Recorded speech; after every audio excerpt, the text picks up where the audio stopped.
asking for a chance, and I see you getting out. I can't understand. Hey.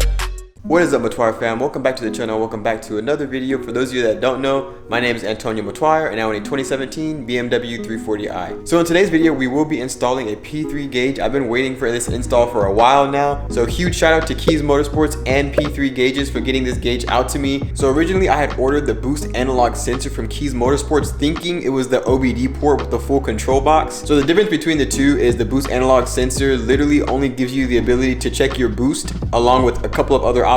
If you get the one with the OBD plug with the control box, it shows you a lot more features, and that's what I wanted. I wanted to be able to check my intake air temperatures, oil temperatures, all that. So the first time around, I actually started a DIY on how to install the boost analog sensor, thinking it was this one, until I got everything set up and realized I could only check my boost. So I contacted Keys Motorsports and P3 Gauges, had to send back the boost analog sensor in order to get this one. But after getting the second one this time around, I'm not gonna make a DIY. There's plenty of other content creators out there that have really good in-depth DIYs, but in this video particularly, I'm just gonna go ahead and install it, and then we're gonna go on a drive and just pretty much test the functions of the gauge and see how it works. So as mentioned before, this one not only shows you the boost that you're running, but you can also check your intake air temperatures, your oil temperatures, along with a lot of other things. I'll go ahead and leave a list right here of all the functions that it has. From my understanding, it also does have a 0 to 60 timer built into it, so we'll be testing that out today as well. So as mentioned before, I already do have the pre-installed gauge already put into the car from when I did the boost analog sensor install.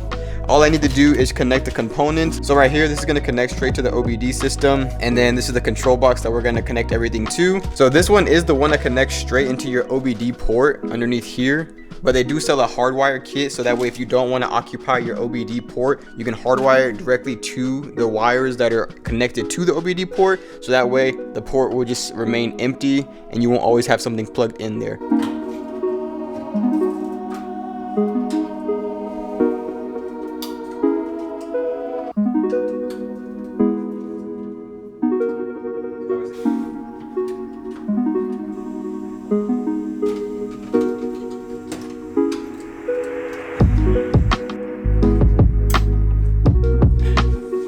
Before I seal everything back up, I did want to show you guys how I zip tied it. So I zip tied the box to that little, whatever that little bar is right there, just so it's not rattling around in there. And I went ahead and connected it. So now when I plug everything back in and when I put this in place, no wires will be shown. Same with down here. Kind of just want to show you guys how seamless it is. So it's plugged in right here and the wire is barely showing. So it is a very clean look, no wires hanging out, nothing extra going on down there. All right, so this is how it looks, everything installed. Looks super sleek, super good. So let's go ahead and start her up and then see if it powers on.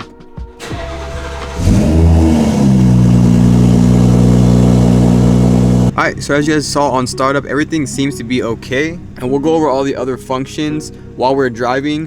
But I did want to mention one thing that you guys might have saw upon startup. There is an option to clear code. So as you can see, DTC, you want to go ahead and click on the left button. It'll say code 120D. So that's the code that I have. So what that is, the P0120D code, which is the crankcase ventilation hose. I don't know why this code is always on for me. I'll probably do like a crankcase ventilation hose delete and get a catch can or something, but this code is always on for me and it does always throw a check engine light, as you guys can see. But to clear code, once again, you just press the left button. It will tell you the code that you have and it says hold to clear it. So I can go ahead and hold this left button and it will actually clear the code. Continue to hold. And then it's cleared. But as you can see, since something is actually wrong with the code or something wrong with the crankcase ventilation hose, it comes right back immediately. So no longer do I have to plug in an OBD2 scanner or a code reader and clear the code that way. I can actually just go ahead and not only read codes but clear codes right from the gauge, and I think that's super helpful. But let's go ahead and go on a drive and see how this thing actually works. All right, y'all, so it is a couple of days later. So when I installed the gauge that night, it started getting dark real fast, so I didn't want to do like a half-ass video for you guys. I wanted to make sure that you guys got a good look at the screen, so that's why I have a camera over here facing the screen, I have a GoPro above me, and I have this camera right here so you guys can get all types of different angles. But pretty much I kind of just want to do a little POV drive around, have a little fun, and just show you guys the function of this gauge at the same time. So this gauge does have a lot of options. There are two buttons at the top of the gauge. To cycle through them, you're going to press the button on the right, and it cycles through each gauge that you can look at. So there's oil, IATs, which is intake air temperatures, E9T, I don't know what that is, to be honest. I have to figure that out. But throttle body, how much percentage of your throttle body is open. We got air to fuel ratio, and then we have two options that say air. Once again, I don't know what those ones are. I have to look into that. And then we have a 0 to 60. So we're gonna go ahead and go through every single one of those and just kind of see how the gauge performs. So first things first, obviously boost. Now, honestly, this is probably what it's gonna stay on while I'm driving around. I know a lot of people that have this gauge or just any gauges in their car, period. The boost gauge is one of the most popular gauges just to kind of track how much boost you're pushing. I have mine set up to PSI, so I'm gonna do a little pull and then we'll see how much boost I'm creating. With my tune, I should be anywhere from like 25 to 28 pounds of boost from what I'm told by my tuner. What's good about this thing is that the left button will show you the highest point of boost that you were at. So the right button cycles through each gauge, but the left button will show you the highest point in whatever gauge you're on. So for the boost, if I punch it, it's gonna show me the highest number that it recorded, so I don't lose that number. So let me go ahead and do like a mini pull for you guys right now. There's a lot of traffic around, but all right, that wasn't a really big pull because there was a lot of traffic around, but hit the left button, boom, right there, 20, god dang.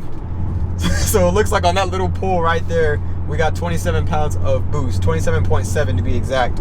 But I'm not gonna lie, I was playing around with this gauge a little bit last night, and I got all the parameters and all the settings set to my car. And I actually got up to 30 pounds of boost. Now, like I said, I don't know how accurate that is. According to my tuner, that's pretty accurate, but I think that's pretty crazy. 30 pounds of boost. This car definitely moves. Let's do another one. So let's see. 31, look at that. Ridiculous. 31.6. Like, I gotta definitely reach out to Sam, my tuner, and just ask him, yo, are these numbers right? Like, because this is kind of crazy. So that's good with the boost gauge. So we'll play with the boost gauge a little more later. But the next gauge is going to be the coolant. So obviously the temperature of your coolant, 160. It's always good to know where your coolant level is at. You never want your coolant to be too hot, obviously, because that could indicate a problem. So it's always nice to have eyes on the coolant temp, and that goes for a lot of these gauges, like the oil temp, coolant temp. It's always nice to have eyes on that stuff constantly, because obviously if there's something going on with your car, you're gonna check that kind of stuff. 9 times out of 10 with a gauge like this, you'll be able to catch it before the problem gets worse. So that one's pretty straight up, the coolant temp. Next we have speed. Speed's pretty cool too. I don't personally need it because I have it in my mini cluster right here. I coded it in with Beamer code. You can code in your digital speed on your mini cluster.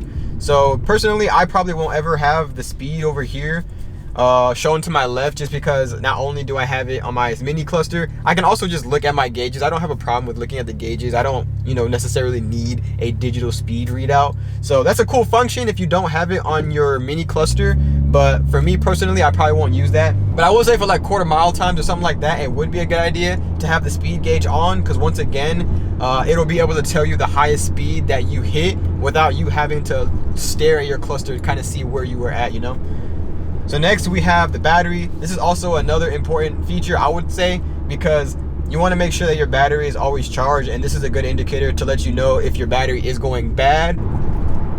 After that, we actually have the RPMs and the shift. This function is really cool in my opinion. It's probably one of my favorite functions. So this gauge comes set with a shift light. So you can pretty much go into the options, set a shift light or set an RPM and where you want the shift light to blink, and then the gauge will actually start blinking when you need to shift. So for me personally, I set mine to 6,500 because once again, I was testing it the other night and I set it a little too high. I set it to like 67, 68. But by the time I get to 67, 68, I'm already redlining, and it kind of defeats the purpose because you want to shift perfectly pretty much right when you get to 7,000. So I set mine to 6,500, and that's kind of the sweet spot as I'm going. By the time it's blinking at 6,500, in real time, it's at like 7,000, if that makes sense. So let me go ahead and show you guys. I'll get in a lower gear so you guys can see. Let me get in manual mode. And it is pretty cool because you'll see the orange bars get fuller, and then once it's at the top, it'll start blinking. So watch this. You see that? Really cool function. Let's do it again.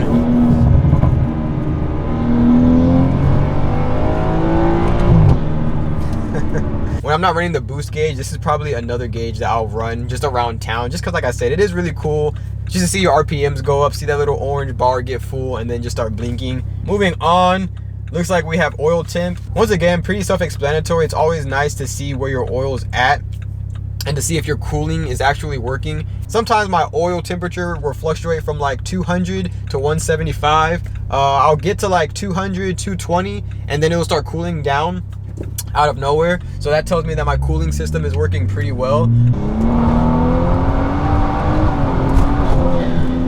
Jesus Christ. All right, on to the next.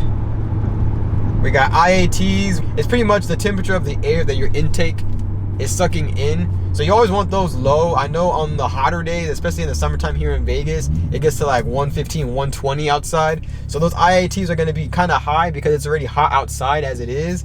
But today it's not too bad. Today it's like 60 degrees outside. My IATs are 90 right now, at 90 degrees. That's because I have been doing some pulls here and there, but usually they're not even that high, to be honest. Usually around this time of the year, if I'm just driving around town, they sit at like 70, but 88 is not bad at all.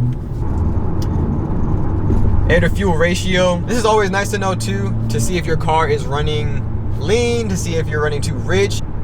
So lastly, we have the 0 to 60. This one is really cool too. So pretty much as you can see on the gauge, it'll prompt you to stop. So once you come to a stop, you just go. And then once you hit 60 miles per hour, it'll stop the timer. So I'll go ahead and do it for you guys right now. I'm coming to a stop sign. I'm not gonna do like an actual 0 to 60 pull because one, my tires aren't warm, and two, this isn't a good area to do it. But as you can see, I stopped, it says ready, and then I go, it starts timing. And as I go up, I'm at 4 seconds, 5 seconds, and once I hit 60, right there, boom, it reads it out on the gauge, 9.19. I personally have a draggy, so I usually use that when it comes to 0 to 60, quarter mile times, all of that. But if you do just want a quick 0 to 60, this is a nice gauge to have because it's plugged in directly to your OBD. So honestly, it's probably a little more accurate than a draggy would be anyway, because a draggy goes off of GPS satellite. Let me go back to boost and do some more pulls for you guys. Second gear pull.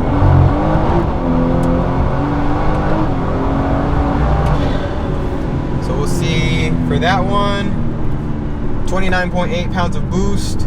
But yeah, not bad. But like I said, I have been seeing like 30s. I've been getting into 30s for pounds of boost, and that's kind of crazy. Kind of just wanted to get out, drive, show you guys the function of the gauge because I haven't seen a lot of videos that really breaks down each function.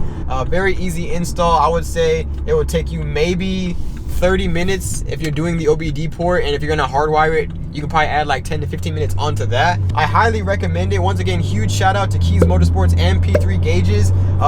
Very cool product. Probably one of my favorite products in the interior of the car now that it's there. Especially at night, the LED numbers look super dope, so I'm super happy with the install. If you guys have any questions on the P3 gauge or any other BMW related questions at all, you can hit me up on my Instagram. It's probably the easiest way to get a hold of me. If you guys like this video or helped you out in any way, smash that like button. It helps me out tremendously. And if you guys aren't already subscribed to the channel and you like content like this, please consider subscribing and joining the Motwire fam. But as always, remember your goals and don't stop until you reach them. Peace. Excited just to see me, wish I felt the same way. Later on, she'll probably get a name change. People changing on me like they gain weight.